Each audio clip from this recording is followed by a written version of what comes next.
ఎలాంటి ఇబ్బందులైనా సరే ఎదురు తిరగలుగుతామన్నమాట.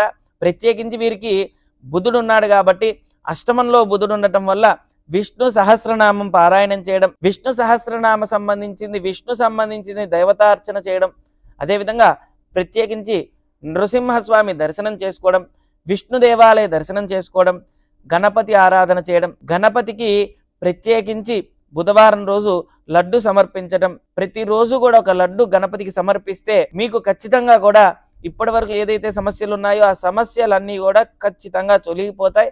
అన్నిట్లో కూడా విజయం సాధిస్తారు. ధన సమృద్ధిగా సంపాదన పెరుగుతుంది. అన్నిట్లో కూడా విజయం సాధిస్తారనమాట.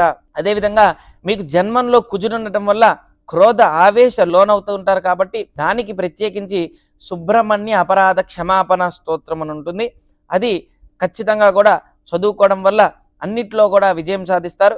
ఎటువంటి ఇబ్బందులు లేకుండా సునాయాసంగా మీ యొక్క సంవత్సరాంతం కూడా శుభం కలుగుతుంది, సుఖం కలుగుతుంది. ఓం శ్రీ దత్తాయ నమః. ఓం శ్రీ దత్తాత్రేయ.